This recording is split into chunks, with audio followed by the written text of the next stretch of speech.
Thank you for joining. I appreciate you taking the time to hop on our Park Heights May community meeting. My name is Lindsay Fisher. I am a program associate at Park Heights Renaissance. I will be your host for the evening. So we're going to begin the evening by just acknowledging any of our legislators or city officials. I saw Jasmine Barnes from District 6. Thank you for joining us. If anyone else would like to, hi, Miss Rebecca Mark. Thank you for coming. Thanks. If you guys want to announce yourself or say anything, you have the floor. Okay. Good evening, everybody. I'm Jasmine Barnes from Vice President Middleton's office. Thank you all so much for having me, and I look forward to all of the information tonight. I'm going to leave my information in the chat if anyone wants to get in touch with Councilman Middleton at all. We're always in the office, and even if you just leave a message, we always try to get back to you as soon as possible. But thank you so much for allowing me to be here. Thank you, Ms. Barnes. Hi, everyone. This is Rebecca Mark. I have the honor and privilege of serving as the neighborhood liaison for Districts 5 and 6 with Mayor Brandon Scott's Office of Neighborhoods. We work very closely with Councilwoman Middleton's office and Councilman Schleifer's office, but I am also always available to talk constituent issues, big picture things, anything like that. I also have the honor of serving as the Jewish community liaison in Mayor Scott's faith outreach team. So I'll put my information in the chat as well. And I look forward to hearing about all the news going on. It's May in Park Heights. So, we're going to be outside, and I look forward to this meeting. So thank you all so much. Thank you, Ms. Mark. Appreciate it. So let's get started on our agenda this evening. So we are lucky enough to have a couple of updates from our city agencies and resources. Ms. Lavette Street from DHCD Code Enforcement, if you're on the line, you have the floor now. Good evening, folks. This is Adam Van Landingham, Senior Lead Inspector for DHCD, instead of Mrs. Lavette Street. She couldn't be here today, so I'm filling in for her alongside with another co-inspector, Inspector Hutchinson, whose territory is the Park Heights territory, and he will be taking notes, and any concerns we may have in your area, he will be addressing them for you. I will be directing him, and we will take whatever you need. Okay, it's a pleasure being here, and thank you for having us. Thank you. Thank you. So if anybody has questions for Code Enforcement, please put them in the chat. We have two representatives here. Okay, so let's take advantage. Next up, I have Miss Sharnice Barnett from Baltimore City Department of Recreation and Parks. She has a nice presentation.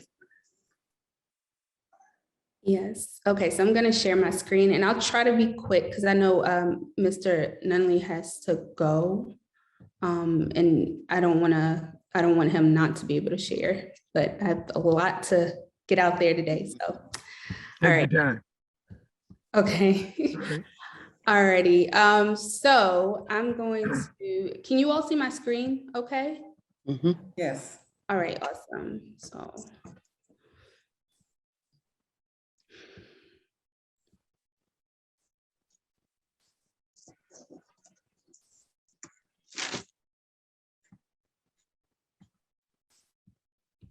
Okay, there we go. All right, so hi everyone. My name is Sharnice Barnett. I am with Baltimore City Recreation and Parks Division of Community Engagement and Strategic Partnerships. We've been around, so this division is semi-new.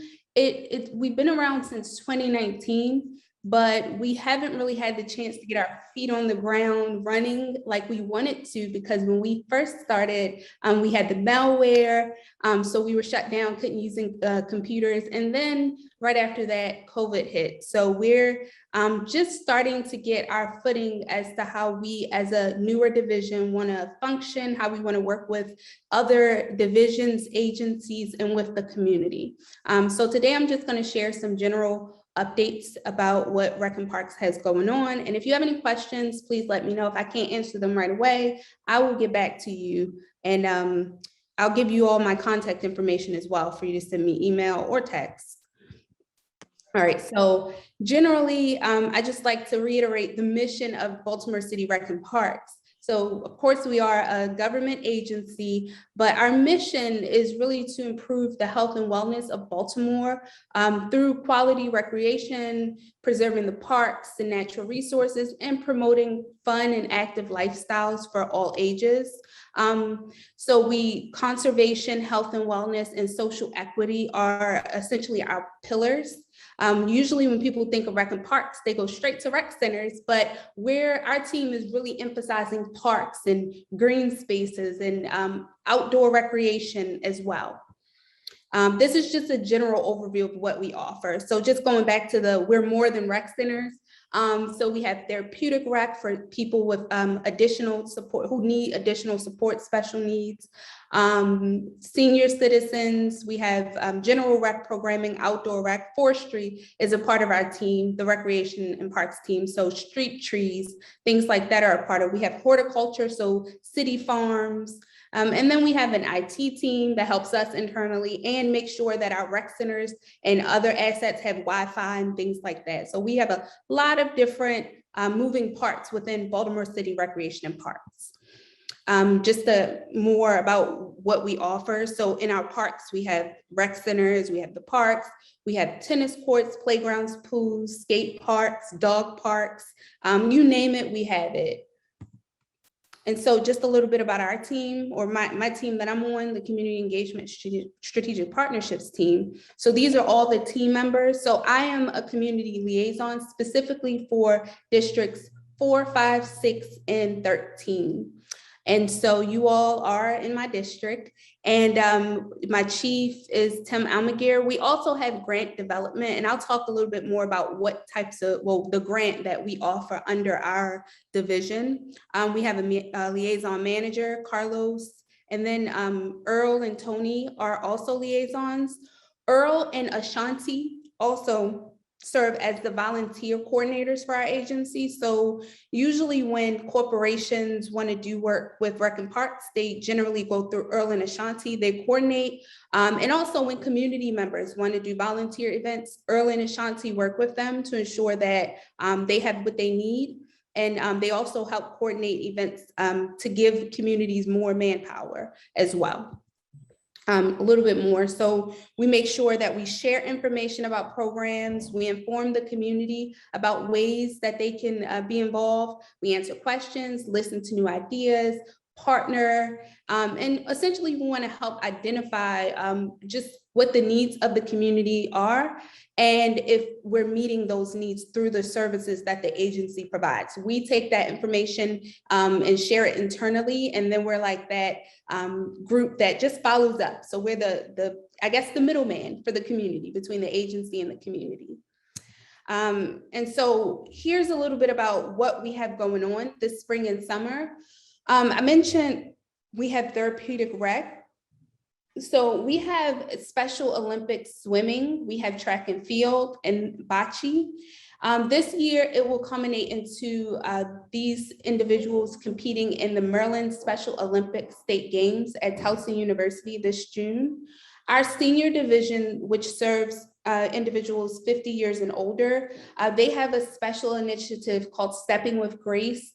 This particular initiative is for individuals suffering with arthritis. So they're having licensed instructors traveling to senior centers, rec centers, and churches throughout Baltimore. And they're instructing seniors on exercises geared toward moving specific muscles and joints. And then they also are offering Tai Chi, water aerobics, and Zumba as well through the senior division. I'll just say this division is amazing. They offer a lot of great activities. They have crab feasts. They have like their own party, gala event that they host. It's a really active group. And Leslie Yancey is the director of the senior division with Rec and Parks. Outdoor recreation, we have a new fishing program at Middle Branch Park. We have biking programs at Carroll Park. We have the pump track, which is kind of like a mini bike track that we move to different areas in Baltimore. So it'll be at Carroll Park through July. And then we have stand-up paddleboarding, which will also be at Middle Branch this year. So those are a few outdoor recreation activities. Our recreation centers, we just got we received $1 million from Family League of Baltimore. And with that, our chief of programming created 60 new program sessions. And these programs serve youth up to ages 21, and they cover a variety of areas like culinary, nutrition, violence prevention, dance, mentorship. So it's a bunch of different activities that they're covering. And we also have these Rec to Tech STEM classrooms. And these are at specific rec centers. They're not at all recs right now, but the ones that they are at right now are Robert C. Marshall, Cecil Kirk, Madison Square, Harlem Park, and Towanda, which is here in your district. And so these classrooms basically are equipped with technology, like they have 3D printers and a bunch of other STEM related equipment. And they're youth across, so all of the rec centers use these. So they're more central centers because they're limited. So they're not just for these particular rec center kids and communities, it's for Baltimore City as a whole to use. Well, all of our assets are for Baltimore City as a whole, but I just wanted to highlight that because I don't want anyone thinking because they don't live near a particular rec, they can't use, the assets at other recreation centers. Wanted to also highlight our Friends of the Parks. So these are park stewards, so community members and stakeholders who care for the local parks and activate the spaces. We're trying to really push for more Friends of the Parks because we have over 200 parks in Baltimore City. And we don't, like everyone knows, Rec and Parks is stretched to capacity when it comes to, what we can offer, what we can do, and just keeping up with all of the assets. So we really rely on community members to help us with caring for spaces where they can. And so these individual community members groups come together and help us. We meet with them, we go through their plans for the year. We help them identify what they need, provide them and connect them to resources. You receive official recognition as a Friends group through our website and other ways. We host workshops and we provide resources and information to the group. So we bring all of the groups together and we try to create as many opportunities as possible for the different groups from all across the city to network. I'm finding that a lot of parks in Baltimore City, even though they might not necessarily be on the same side of town, they are similar in nature. And so bringing groups together, the more established groups with the up and coming groups, they get to network and identify like how they can help each other grow and maintain their parks. Parks raise property values. So the more groups we have across the city, the more we can work together to help rebuild Baltimore in that way. We also offer for the Friends groups, we have a park and play grant opportunity. So this is going back to our grant manager that's on our team. She provides BCRP with her management provides up to $5,000 for groups to improve park spaces and activate park spaces. So if you want to have an event in a park, you can use the money to fund that. And this is just a little bit more about the park and play grant. I mentioned it's up to $5,000. Once you're a Friends group, you automatically qualify to apply for the money. We'll just go through it and make sure that what you're proposing to do meets our mission. And it's not really an approve or deny. It's more of we want to review your plans and make sure it meets our mission. And if it doesn't, let's get you to the point where you can get this money and use it, because we don't want to deprive anyone from the money. Just wanted to list the annual events that we host. So Rhythm and Reels is a series of events that our special events team puts on, and it's basically different concerts and movies throughout parks in Baltimore City. We've identified the parks for this year, but I just want to put it out there that every year special events team wants to know from the community what parks they should host this series in, because we want to also make sure we highlight parks, activate spaces as well. Charm City Games, it's where we bring groups from different rec centers together and they play sports. It's kind of like like our own little Olympics, if you will.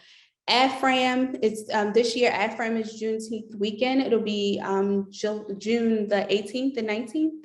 And so or 17th and 18th. I'm sorry, I apologize, but I might have gotten the dates wrong. But I know it's Juneteenth, it's that Friday and Saturday, Juneteenth weekend.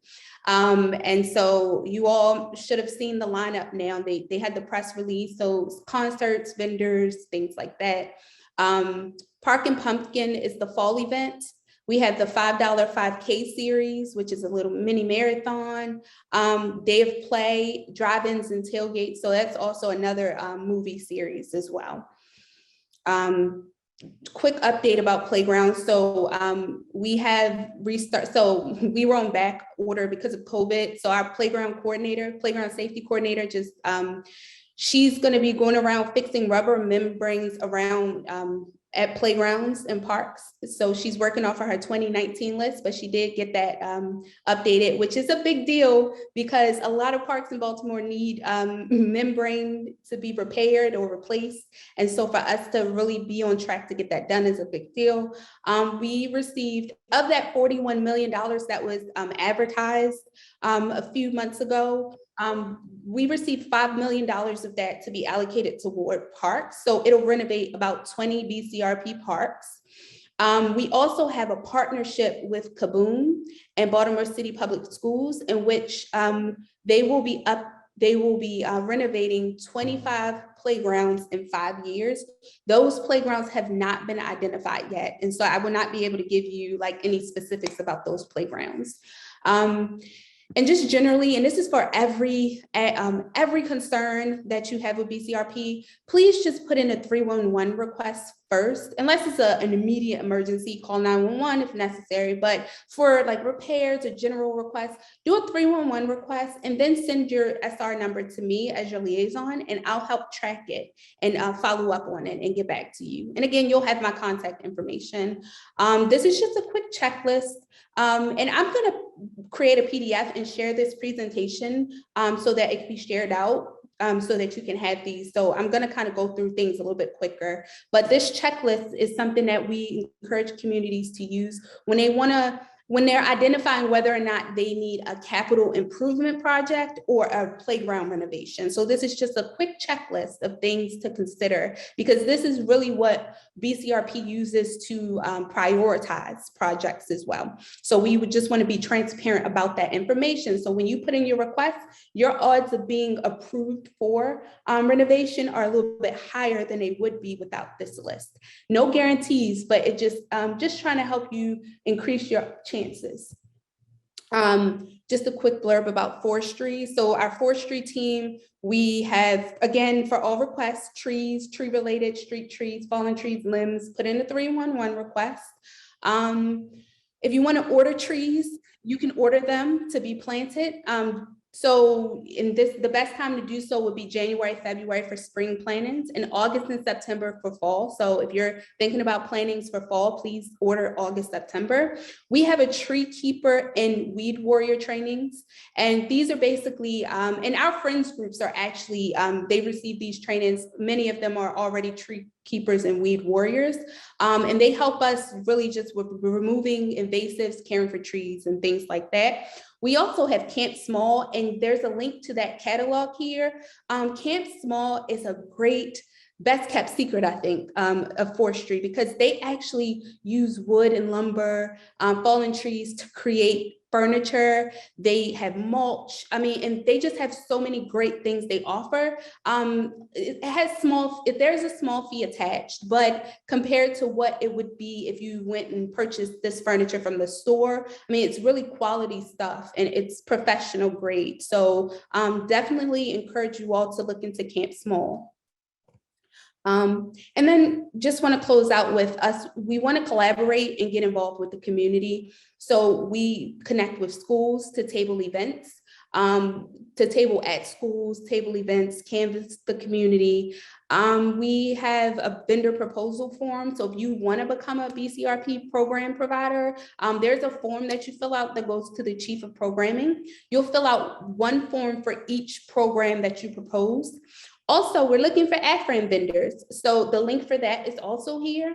Other ways to get involved, I mentioned we have a volunteer coordinator. Join or start a Friends of the Parks group. If there is not already one, you could check with me to see if there's already a Friends group for your park. I can get you connected if there is. I can help get you started if there is not. When we send out surveys and input forms, please just share them, complete them. That's another way to be involved. If you can't physically be there, like when we email you stuff for input, please just give us your input. And then again, submitting your 311 requests and capital improvement forms when needed. BCRP is also hiring for various positions, so that link is also here. So also get involved by working with us. And then I mentioned just doing forms. We're looking for youth input, specifically from teenagers. So if you have any teens, if you work with teens, please share this survey. It's just getting more information about programs they would want generally, and some other information, just so we can increase our just the programs and services that we provide to teenagers in Baltimore City. So help us out by sharing this with teens that you might be connected to. And that is the end of my presentation. Are there any questions, comments? I did not know it was so much going on in Department of Recs, because all you hear about is the, rec center. But I'm definitely going to join the senior program because it sounds like I want to be involved. There's so many things. I'm just so excited. You have really inspired me. Oh, good. Rec. I'm glad. I'm telling you, Yes. that was excellent, excellent. You have really I did not know that much was going on. A lot going on. It really is. So again, I see that you're going to share the presentation with everyone. Yes. And I definitely want to get involved. I'm definitely going to do the senior thing because I know they have a good time. I've heard about them before. Yes. They do. Yes. Well, thank you. I appreciate just even being invited to share, and I'll be here at these meetings as often as possible. And I see Tony Savage from our team is also here. He's the other liaison with Rec and Parks. So anytime you all have any questions, again, our contact information, I think you put it in the chat, but also it'll be in that presentation. Call us, email us, just let us know what you need. If we can't get you the answer, we will find out who to connect you to get you that answer. Can I ask a question? Oh, sorry. Yeah. Oh, y'all can hear me? Yes, Miss Martha. Hello, I'm sorry I came in late trying to fit. Anyway, question, I came in late. Did you say anything about children camps for kids this year? And my grandson is 12. Do I get in touch with you later on to get that information, or? Yeah, you can get in touch with me later on and we could talk specifically about certain, like what programs you're looking for. But I did put a little bit in there about spring, summer programs for you. I missed that. That's okay. That's okay. Just we can talk afterwards. I'll follow up with you. You have my contact information. Just send me emails, say camps, 12-year-old, and I'll follow up. I don't even have that, darling. Oh, so well, let me. I can get it to you, Martha Ann. Okay, I'm going to request the presentation and then I can send it to you. I would have met. Oh, hey, lady. Okay, I'd appreciate that. You're welcome. Okay. Sharnice, I do have a question for you. That was an amazing presentation. Yes, it was. My question to you, for the past 3 years, we've actually been throwing a huge Juneteenth event, actually right here at Tawanda's Park for the past 3 years. This year, we found out that the city was going to be doing AFRAM on Juneteenth, and we didn't want to come into any level of competition with them, especially because the AFRAM is right here at Drew Hill Park and we're right 5 minutes down the street at Tawanda's. So we had about 150 vendors, all Black owned, all who have been vending services, down to we got moon bounces donated. We had all the food donated. We had all of the vendors paid for, movie screens, DJs, every single part of the event has been donated for the past 3 years. And now our people are hitting us up to see, you know, what are we going to be doing for Juneteenth? And we really didn't want to come into competition with any level with the city. So we really, really, really want to partner with you all. We have a lot of vendors who are interested, and we have a lot of resources here at Park Heights Renaissance that we would like to, you know, start passing some that way. So we definitely want to be involved with AFRAM. So please, I'm going to contact you after this. So please let us know what you guys still need and just how that will look, because we definitely want to be involved. Definitely want some parts. So Yeah, okay. Well, I'm glad you said that. And Tony, you can chime in because I know Tony and Carlos, who's our manager, have been working to connect our director with other groups in the city. So our team is kind of helping to just making sure that there is no competition or draining of resources. yeah, I don't want to like toot my own horn either, Shanice, right? But Why Shanice, not? we have been doing this amazing job for the past 3 years. I believe don't you. think that we should be left out of the conversation. That is the Absolutely. most important part. We don't want to be left from that table, because we've Okay. already been doing that work. We've already been building up Juneteenth for what Juneteenth is actually about. We don't want it to go so commercialized to where as though the community is forgotten about. So we really, really want to make sure that those things are at that table. So we're definitely going to connect, he said.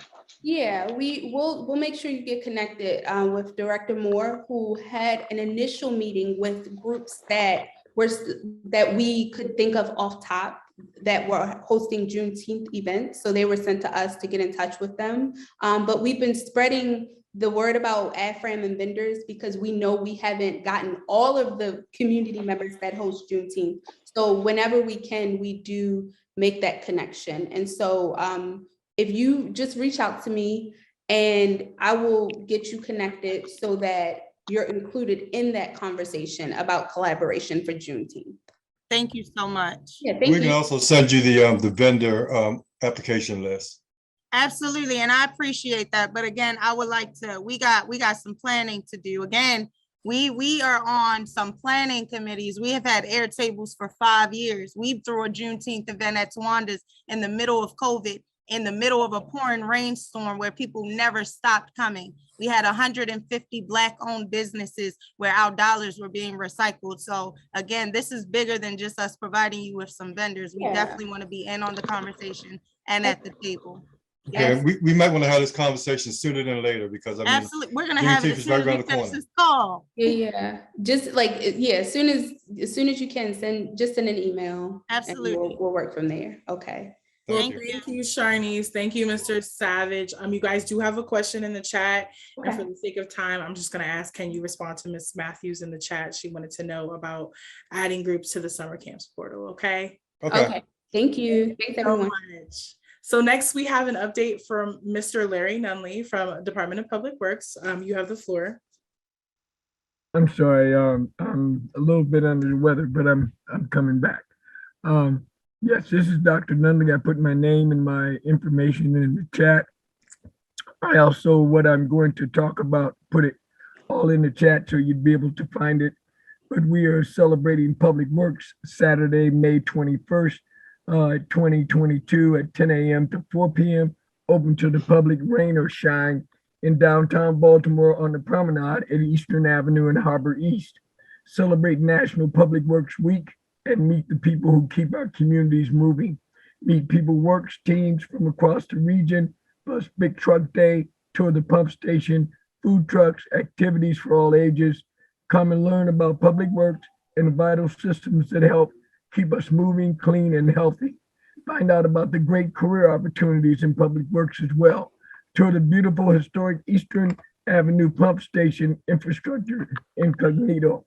I also put the sign for the www.ewexperience.org is also on in the chat. Just wanted everyone to be able to come out and enjoy.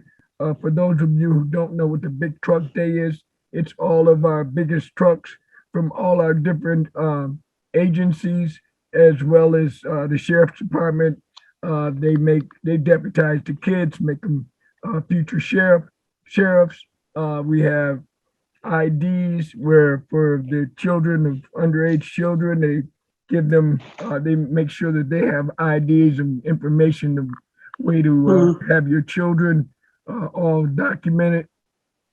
There's multiple things going on, and that's going to be right down by Pier 6. For those who don't know exactly where that is, the parking lot between the restaurant and that whole area will be designated as Big Truck Day. That's the same day as the Preakness. So for those of you who weren't going to the Preakness or couldn't afford the Preakness, now you have something you can come to for free. We look forward in having you there. I would also like to say to Park and Rec, that was an outstanding presentation. You guys are on the board. I work with 6 districts, District 1, District 5, District 8, 9, 10, and 11. And I also am DBW's representative for all our seniors and veterans. So with the ones that were asking about the senior programs, it is a fabulous group and you need to be involved. So thank you for allowing me to speak. If anyone has any issues or concerns or questions, please feel free to ask me or send me an email and I will certainly get back to you. All I ask you to do on your, if you have any issues such as trash or dumping or anything like that, please call 311 first, get your confirmation number, then shoot me a text or an email and allow me to see if I can escalate your issue. Thank you. Does anyone have any questions? Fantastic. Okay. Thank you all. Have a wonderful evening. You too. You too. Oh, but that's not in your area. I was going to say there's a resource, but that's District 8. Forget it. I'm just rolling here. Thank you so much, everyone. God bless. Larry, can you put your contact information in the chat? It's already there. Okay, thank you. It's at the beginning of the, I think I might have been the first one that put it in. I am. I'll repost it for you, Mr. Nunley, okay? Okay, it's all there. And then everything that I just talked about, Saturday, May 21st, 10 a.m. to 4 p.m. It's all in the chat, as well as DPW would like to invite you. So if you look through the chat, you will see all the information. And if you have any other questions about it, please feel free to reach out to me. Thank you. Thanks so much for coming. Okay, well, thanks. Next up, we have some updates from yours truly, Park Heights Renaissance. First update will be from Miss Mary Blackwell. You're on mute, Miss Mary. Oh, there you go. Good evening, everyone. Hi. Thank you so much for having me. And the first thing I want to mention is that Park Heights Renaissance has a new home. We have long waited for this day, and we're actually now in our new residence at 4301 Park Heights Avenue, right up the street from where we first started out at 4151 Park Heights Avenue. So it's a beautiful location, you know. We're just so pleased. Right now we're still not open to the public, but you know, we're getting ourselves all settled in. We're getting the dust down and putting things in place, and hopefully soon, you know, we'll be able to open the doors and, you know, have a real nice greeting. So thanks for all your support in getting us here.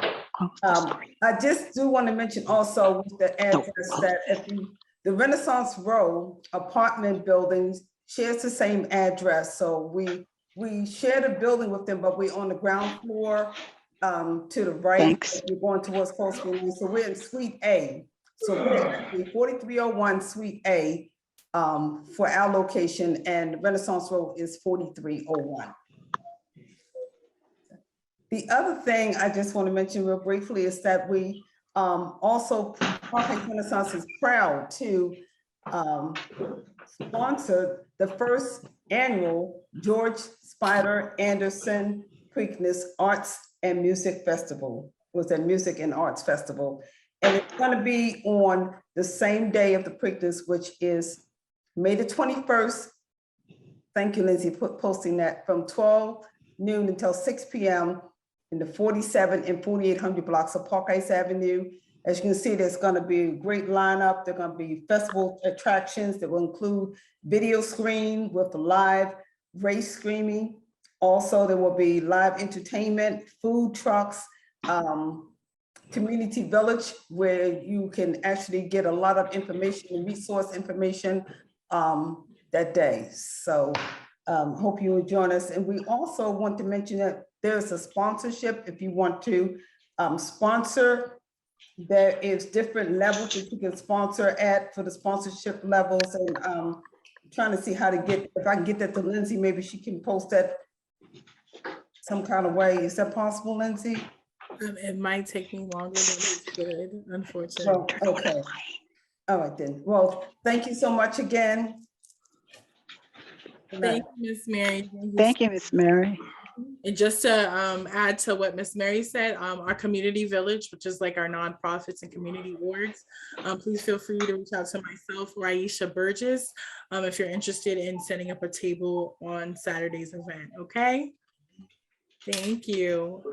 Next up, we have a update from our violence prevention coordinator, Juanema. Hey, everybody, I'm back. I'm the violence prevention coordinator for Station Park Heights.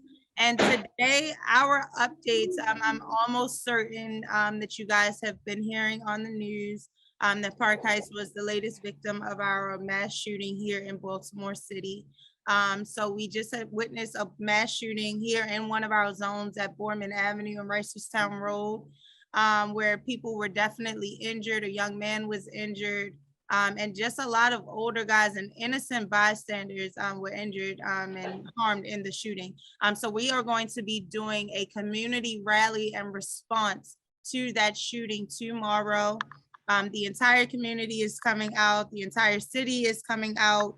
We would love to see each and every last one of you, Adam, Elizabeth, Martha, and David, Catherine, Miss Catherine, you know I want to see you. But we definitely want to see everybody. We'll have some support services available. We have taken all the temperatures to make sure that the environment is safe for us to be doing a response right there. So again, if you guys have any resources, if you guys have any support that you can come, not only provide for us and our safety staff and our guys who are out here doing the work, but also just to our members in our community, our high-risk individuals who need some employment, who need some help with their family, who need some help with their kids. If you guys can come help, support, show up in any kind of way, please do that. Tomorrow, we are going to be at Borman Avenue and Reisterstown Road, right in the Park Heights community at 5:00 p.m. All right. If you guys feel better about meeting me here, you guys can come meet me at the office at 4:30 and just go with me at 3939. So meet me at 3939 Reisterstown Road at 4:30 and y'all can go down with me. If not, just meet me on the corner of Borman and Reisterstown Road at 5 p.m. Again, thank you guys. I can't wait to see y'all. I know I'm gonna see y'all. Hi, Miss Catherine. Thank you, Juanema. Thank you. Can you put your contact info in the chat so if persons have any more questions or just want to connect with you, they can, okay? Thank you. Next up, we have a great update about the Get Out to Vote campaign from our board, Ms. Deborah Wolford. I'm so sorry. It's okay. Hi, everyone. Good evening. I'm so glad. It is just hard to follow all these great presenters tonight. So much good information going on. But I want to bring to you briefly some other good information that's taking place in our community and that we're getting out the vote, folks. We know it's important that we are registered, educated, and mobilized to come for this July the 19th. I'm asking you to, if you're available, to help me, invite me to your locations where I can register people to vote. And I can also train you on how to register people to vote. Please, folks, we're asking you to ask your family, friends, co-workers, and church members, are they registered to vote? And if not, show me how I can come to you to get them registered. It is vitally important that our numbers Just like we go out to these events all the time, we want to make sure we be just as strong at the polls. So please, I'll leave my number in the chat. If you need me to come to your community to register people to vote, of course, you know, we're going to be on May the 21st, but I need everyone to get involved in getting the word out, how important it is that our ancestors who died shedding their blood so that we have the right to vote. Please get out the word that we need to register people to vote. Thank you.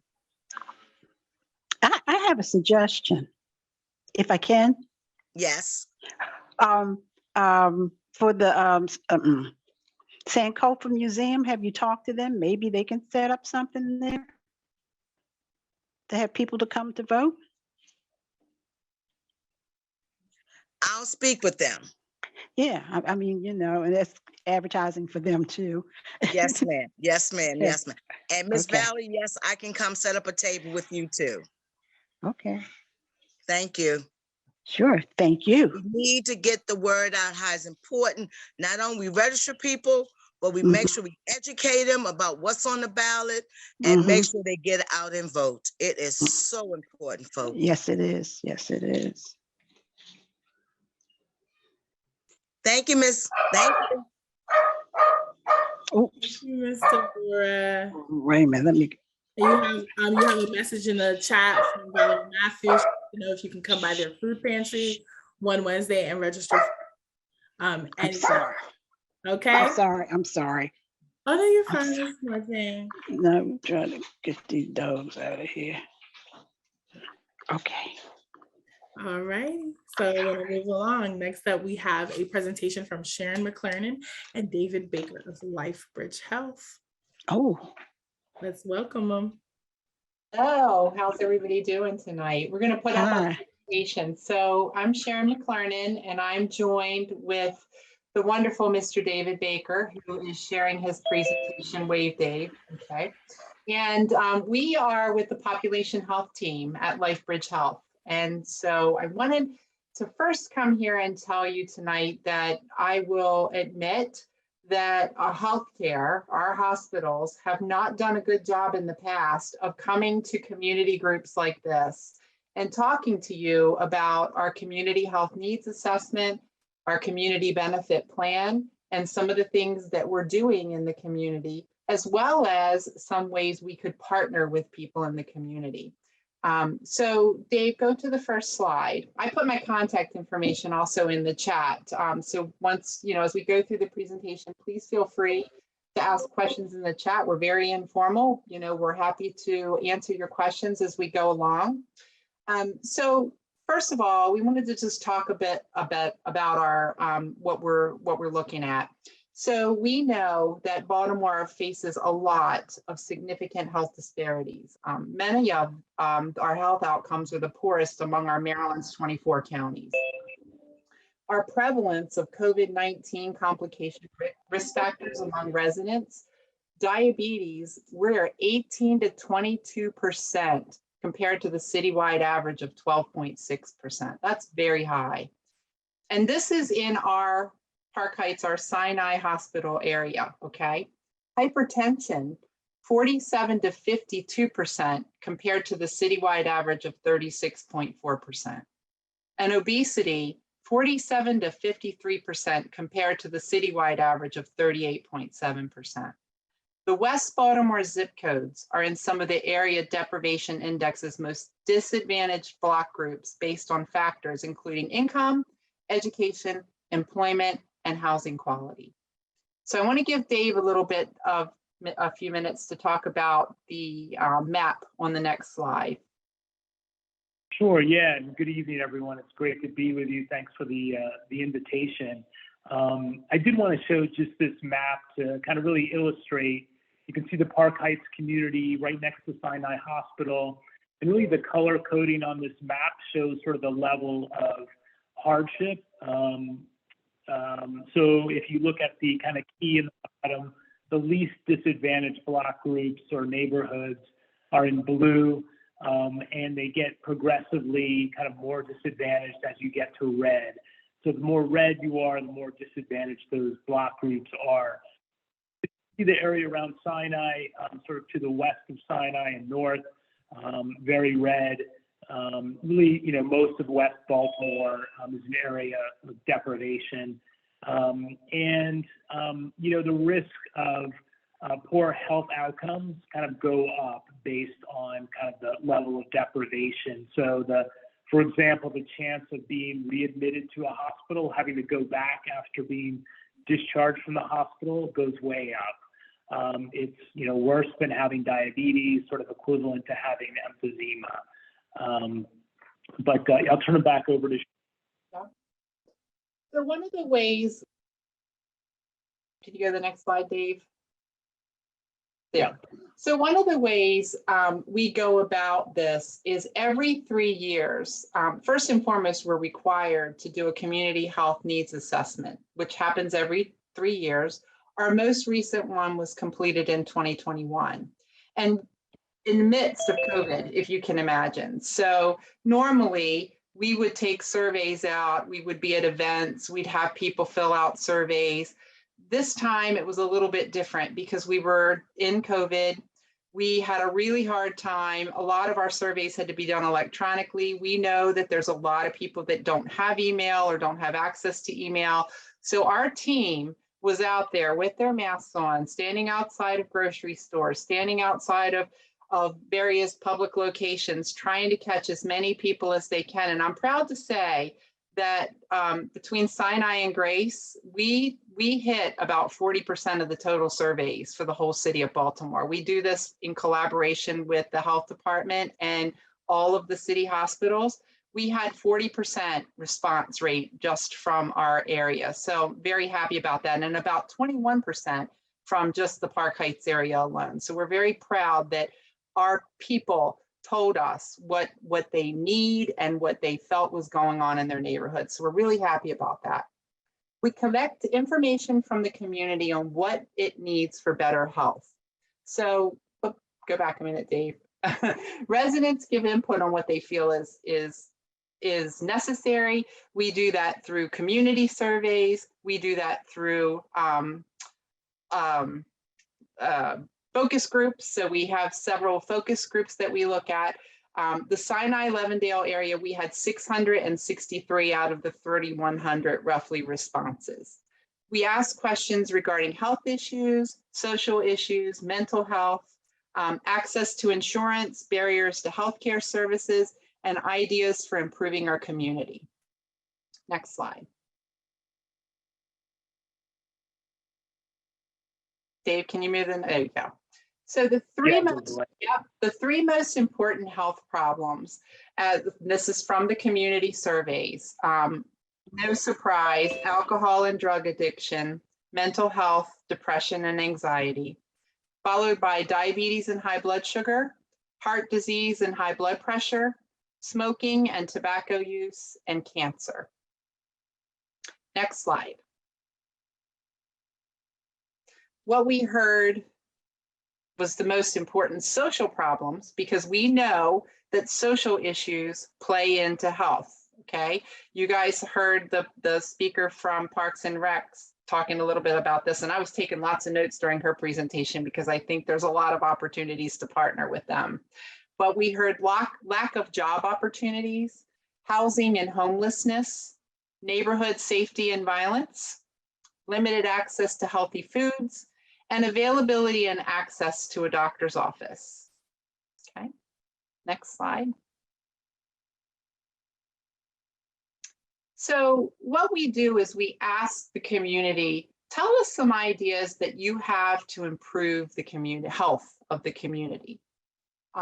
Health things we heard were universal health care, affordable insurance, equity and access to health care, mental health resources was a big one, and better quality care. Also from the community, related to the community, they asked for more community investment and resources, outreach and rehab across the community, and cleanliness and safety was a big issue.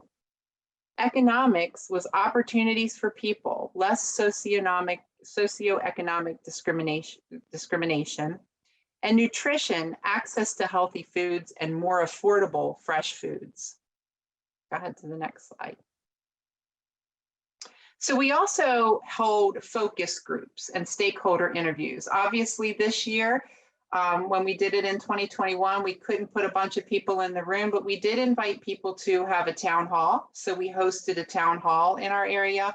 And we also held focus groups among key stakeholders, which included older adult groups, community associations, faith communities, residents with disabilities, people with experiencing re-entry, Spanish-speaking people, and public health officials. And from them, we wanted to hear, okay, as a group, what do you feel are the most important issues in the community? Next slide.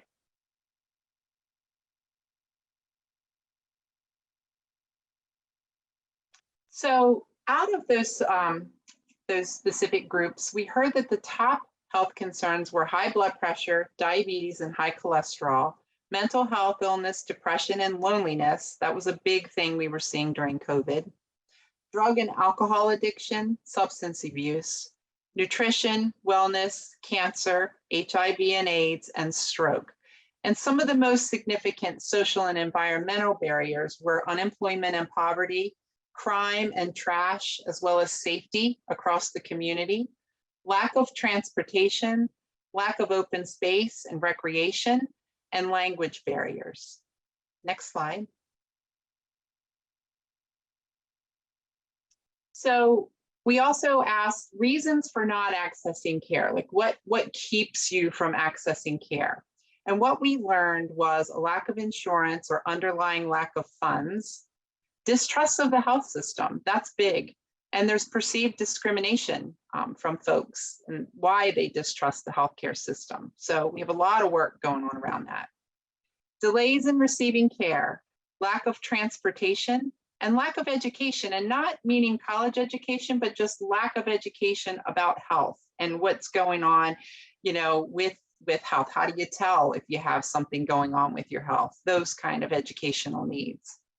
And ideas to improve health were more engagement with the community beyond social media, use of care coordinators and coaches, language resources, and attention to senior wellness and service for new families and parenting. Next slide. So our CHNA, our Community Health Needs Assessment, Finding and Response. So we take all of that and we put all of that information together. So all of the information we collect on the data that we showed at the beginning, all of the information from what people told us, all of the information from our focus groups, and we come up with priorities for our Community Health Needs Assessment findings. These are priority areas. Of course, they're not the only things we're working on, but these are the things that we're primarily focused on at LifeBridge Health in the Sinai-Levendale area. Heart disease, diabetes, mental health and substance use disorder, community health and education. How do we get that information out to people in a more meaningful way? Health disparities reduction, improving nutrition insecurity, supporting crime reduction, and supporting housing access. So our overarching improvement aims that are built into our strategy at LifeBridge Health are really to reduce our preventable, avoidable hospitalization through targeted community health improvement interventions, improving that access to care, the health of residents in the LifeBridge Hospital service area. I will tell you that one thing we heard loud and clear is that people are tired of using the traditional healthcare system. They're tired of having to make an appointment, take a bus, find transportation, go to their doctor, and then go to another doctor and go to another doctor. So they want us to look at more coordinated care, and they want us to come to them in their community. So you're going to see from what Dave's going to tell you that we do have an awful lot going on around how we can come to communities and help educate people and help get them the care connected to the care that they need. And build and strengthen relationships in communities we serve by partnering with trusted community-based organizations such as this one, and communicating our efforts and our outcomes. Nothing worse than taking the time to participate in a survey and nobody ever gets back to you and tells you what they're doing about it. So we're here tonight to tell this group what we're doing about it. And we are more than happy to come to any group. We love doing this. come to any group and talk about what we're doing at LifeBridge Health to support the Park Heights community or any community in Baltimore. So I'm going to let Dave talk a little bit about some of the activities. He gets to talk about the fun stuff and all the stuff we're doing. Go ahead, Dave. Thanks, Sharon. That was great. Yeah, so I want to, based on this feedback and this assessment of the community health needs and the priorities that Sharon went through, we started a number of initiatives and continued a number of initiatives really to address. And what I want to talk about is kind of give you highlights of some of the programs that were that are in progress now, some of the partners that we're working with. And you'll see as I go through the slides, I've included in little boxes how to contact these programs people for more information, should you want to partner with them or just learn more about them. So I'm going to talk about our community mobile health clinic, and really the aim of that is to get into the community, to bring healthcare to where people are. Our diabetes prevention and management work, our COVID-19 screening, vaccination, and education, which is ongoing. Our LifeBridge Office of Community Health and Wellness, violence prevention and reduction, the Center for Hope and its new Pimlico space, housing initiatives and initiatives around workforce development, food access grant making and programs with the West Baltimore Renaissance Foundation, and finally, substance abuse prevention.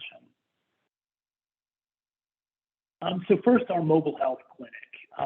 And we've been doing this really since the pandemic began. We're providing chronic disease sort of screening, management support, as well as pediatric wellness visits throughout neighborhoods in West Baltimore. And just to kind of highlight what we've been doing, really, again, the aim is to improve access to health services, especially in communities that don't have easy access to health services. So we have our adult mobile clinic, which provides community outreach, supporting primary care, chronic disease management. So far, we've had 38 adult mobile clinic events since November. We've had 262 individual encounters with the mobile clinic in West Baltimore, again, since November.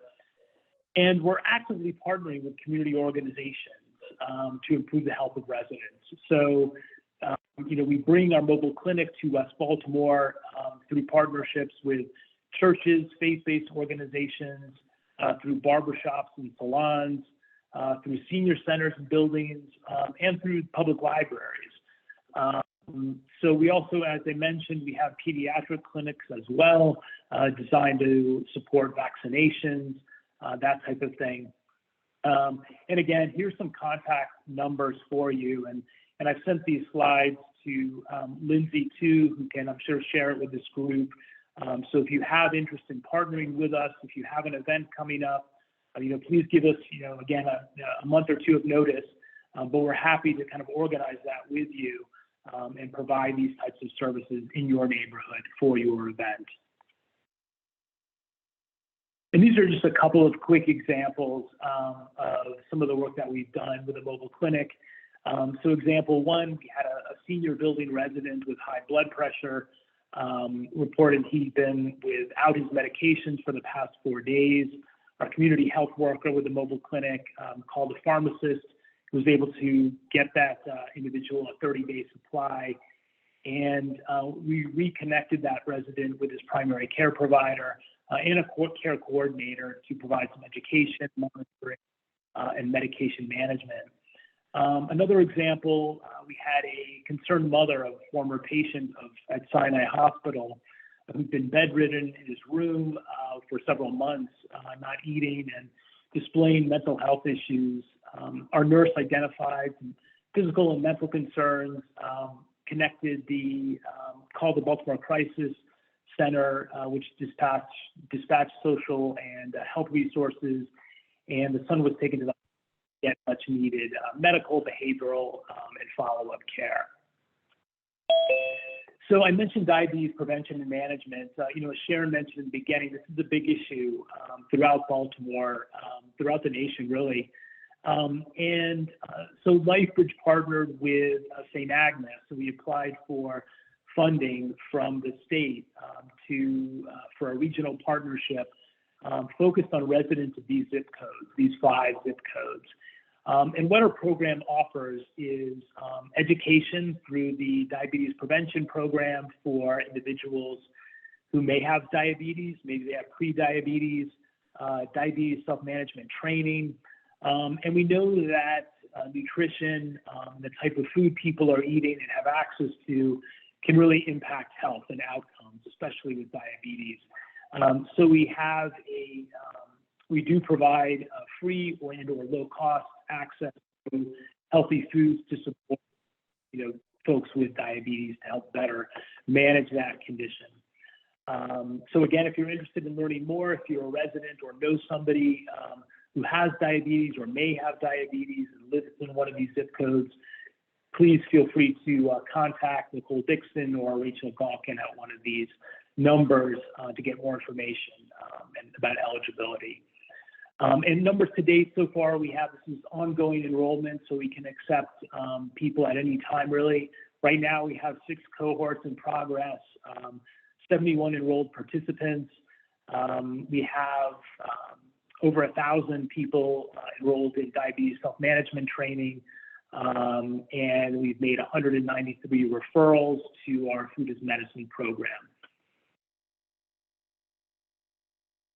Obviously, COVID, the pandemic, has been a huge issue, and we've been running our mobile clinic and staging events throughout West Baltimore prior to the vaccine rollout, providing screenings. Since then, we've been providing free vaccines as well as boosters. We encourage everyone to get them, and we're happy to a mobile clinic event with an organization. Again, just give us a call at this number here. We're happy to work with you or with your organization to set something up. And we have an ongoing LifeBridge Office of Community Health and Wellness that works providing education and resources with community groups. We have regular weekly calls on topics such as diabetes prevention, management, heart health, mental health. Our office is staffed by a nurse, health educators, community health workers, as well as faith leaders. So we work with a lot of community organizations, faith-based organizations and churches, and we're happy to partner with your organization really around your health needs. So we do a lot of health fairs, we'll do events with churches, again, to kind of help individuals manage chronic conditions. We have a really great team, really good at working with folks and making this type of thing sort of easy to do. And these are just a couple of examples of education booklets that office has produced, again, around diabetes self-management, education, really helping people and their families kind of monitor their health better and kind of what to do if you notice certain symptoms, how to better sort of manage a chronic condition. And we've done the same really with heart failure to support heart health. We've created these booklets, and part of the thing that we do too is distribute them through our mobile clinic work, as well as some of the health fairs that we attend as well, again, to make it easier for people to manage chronic conditions. Another initiative is our Center for Hope. And again, they have a brand new Pimlico campus, 32,000 square foot facility that's home to LifeBridge's violence prevention and intervention services and resources. For those of you who don't know, the Center for Hope programs address and reduce child abuse, domestic violence and elder abuse, community violence, and human trafficking. By the way, there's a community block party this Sunday, the 15th, from 12 to 3, 5400 Preakness Way. We'd love to see you out there. And if you're interested in learning more about the Center for Hope and the services that it offers, again, here's the number. Feel free to call them for more information. And I wanted to mention some of our work around. So we're part of Housing Upgrades to Benefit Seniors, also known as HUBs. This helps Baltimore seniors age safely and comfortably in their homes by providing modifications to their homes, such as grab bars, handrails, structural repairs.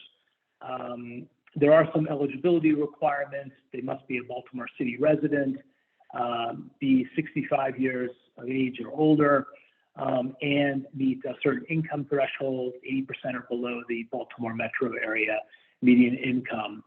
And I've included the number of the Hub's hotline for intake. You can give them a call too, if you're interested in understanding more about the program, or if you know someone that could benefit from this. And I did want to note our West Baltimore Renaissance Foundation and the work that they've been doing. The West Baltimore Renaissance Foundation provides grants and resources to address community needs. So far, they've awarded over 50 grants totaling $4.2 million to West Baltimore nonprofits in support of areas like workforce development, mentoring, food access, population health. There is a West Baltimore Resource Foundation, Renaissance Foundation Community Resource Center in the works. It's going to be called The Factory, and it's to open at Franklin Square. Should be opening in the next, I think, several weeks or month. There's the email address if you'd like some more information about the West Baltimore Renaissance Foundation and what it can do. And finally, I just wanted to mention some of the work we've been doing around reducing substance abuse risk. We've installed at both of our outpatient pharmacies at Sinai Hospital and at Northwest Hospital in Reisterstown, drop boxes. So if you have expired medications, medications that you no longer need or use, we urge you to drop them at this drop box and really prevent them from getting into the hands of somebody else who may misuse them. We've been doing some social media promotion of this to make sure that people know about this and are using this. There is a National Drug Take Back Day that was recently April 30th.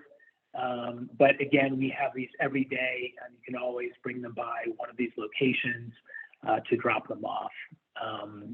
And that's really it. And we'd be happy to take questions at this point.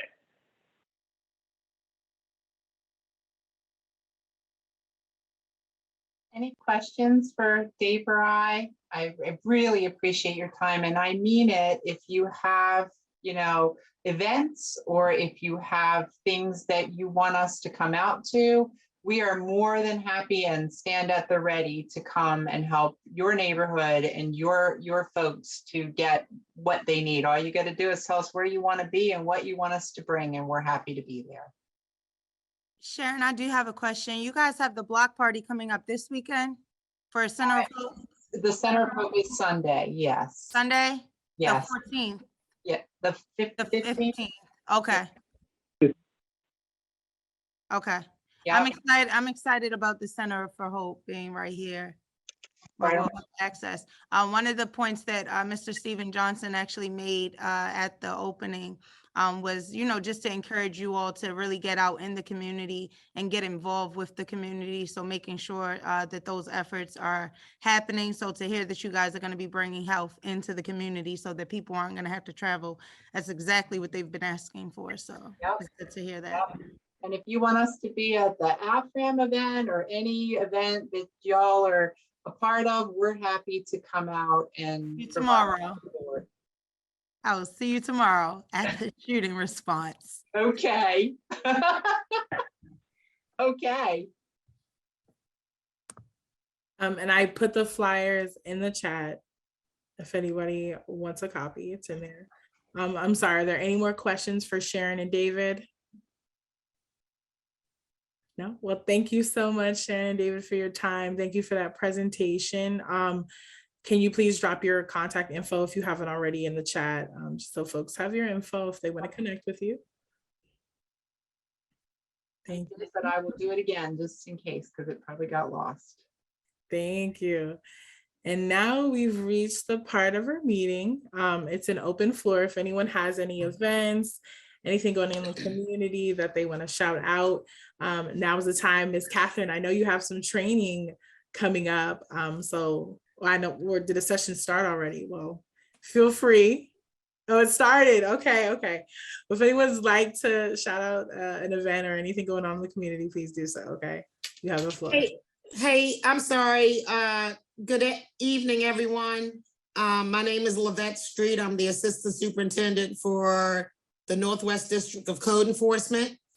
Sorry for my late entrance, but I wanted to just share my face with you guys to let you know we're here.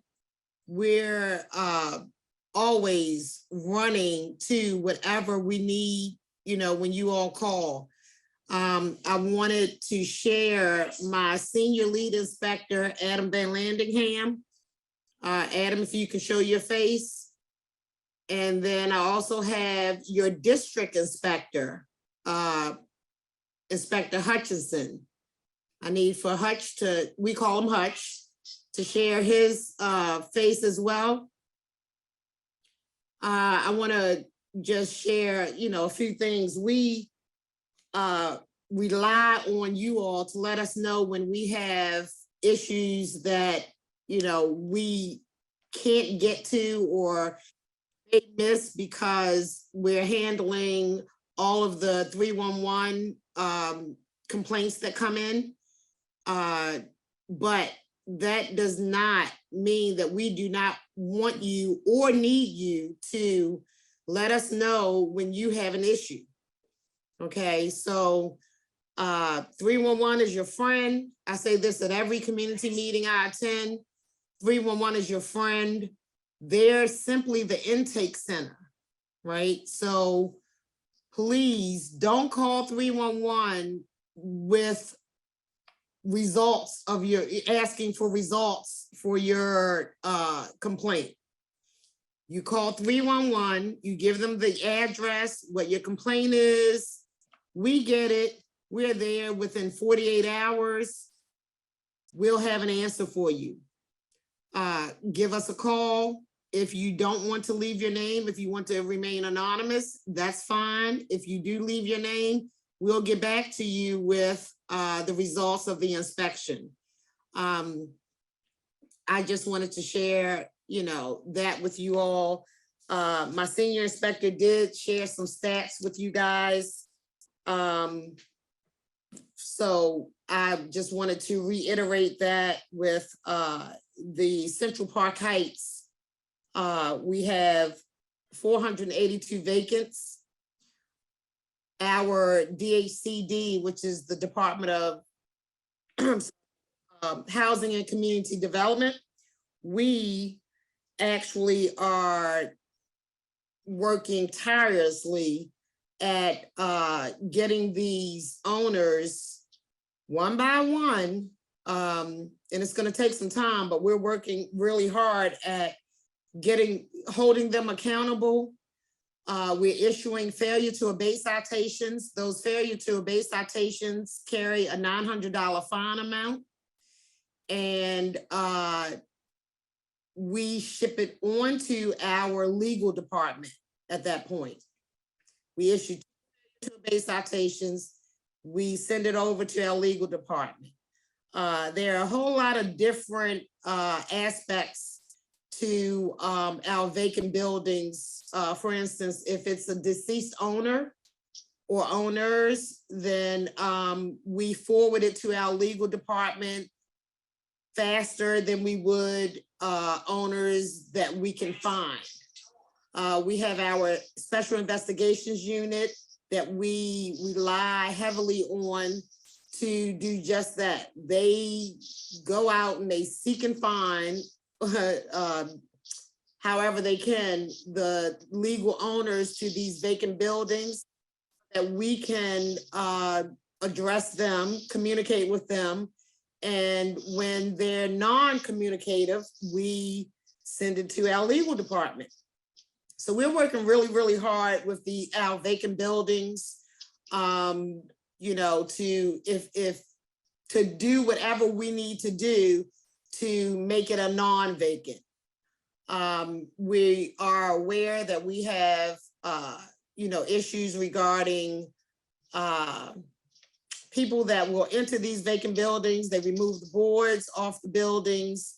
So our job is to make sure that we have those work orders in so that the Department of Public Works, Property Maintenance Division can get out there swiftly, reboard, and we keep it moving from that instance. We want to make sure that the houses are boarded and they stay clean and closed. So I did just want to introduce myself to you all, and Inspector Hutchison is your go-to. I will put our office phone number in chat for you all. Do not hesitate to call if you have any questions.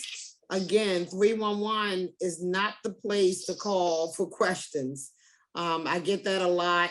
And 311 does not know our operations and our procedures. So we, try to let everyone know. Call them just to file your concern.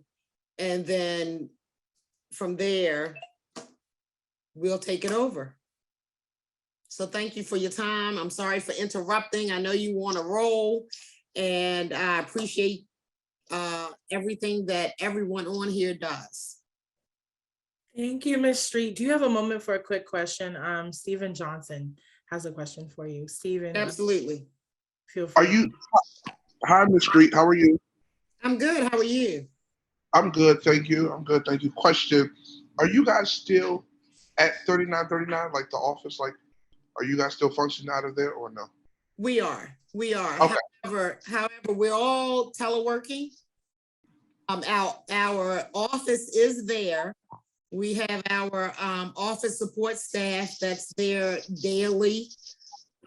So, she's there to take any calls that will come in. But yeah, that is our field office. Okay. All right. Thank you. Is there something that you needed, or? I have is your contact in the chat? I'm going to enter it now. Okay, awesome. And then I'll just send you a message via email. Awesome. Okay. Excellent. Thank you. Are there any more questions for code enforcement? All righty. Thank you for your time, Ms. Street, Inspector Hutch, and Mr. Landingham. Thank you. Thanks very much, everyone. So now if anyone else has any announcements or wants to say anything, please do so. Feel free, okay? Yes, hello. Can everyone hear me? Yes. Yes, good evening, everyone. My name is Sheree Small. I just want to make an announcement of an event that we're hosting at the end of this month. I'm actually executive director of Financial Power Movement, and what we do is we teach kids in the community financial literacy, entrepreneurship, and real estate. At the end of this month, we are actually hosting a government contractor workshop, and it's free. We'll host at the Forest Park Golf Course Wednesday, May the 25th from 5:30 to 7:30. And what we're doing, of course, is teaching businesses, small businesses, women, minority, veteran businesses how to bid and win government contracts from the local, state, and federal level. Also how to get your MBE certification, as well as we will have some resource tables for businesses, whether it's the SBA, SCORE, the Department of Housing and Community Development. We also will have, some funding resources as well. So again, it's a free event. If anyone's interested in attending, you can go on our website, financialempowermovement.org. It's also on Eventbrite as well. If you just put in government contract workshop 101, it will come up and you can register. And also we do have it on social media if you look it up on Facebook and Instagram. Also, if anyone for more information, I can also put my information in the chat as well. I can put my direct number and email address. So if anyone's interested, just send me a text, call me, or shoot me an email as well. So thank you for this opportunity to share about this event. Thank you so much, Mr. Small. Do you have a flyer that you can share with us that we can promote on our networks? I sure do. Do you want me to email it to you? Okay, we do have a flyer. I can email it to you as well. Thank you so much. Thank you. Anyone else? Final call. Well, thank you all for joining. That concludes our May Park Heights Renaissance meeting. Just some friendly reminders. Our next meeting will be on June the 12th. Let me confirm that. I hope I'm not. Oh, I apologize. It's on June 9th. Thursday, June 9th is our next meeting. So please tune in. Look out for some flyers from us. We have that George Spider Anderson Preakness Music and Arts Festival on the 21st. We have room for vendors. We have room for community village, and you can also be a sponsor if you'd like. If you want to be a sponsor, please reach out to Miss Mary Blackwell at mblackwell@phrmd.org. Community village, you can shoot an email to aburgess@phrmd.org, and that is in the chat. So thank you again. I appreciate you for coming, and have a wonderful evening, okay? Thanks. Thank you. Thank you. To everyone. Good night. Thank you. Great meeting. Thank you. Thank you. Yes.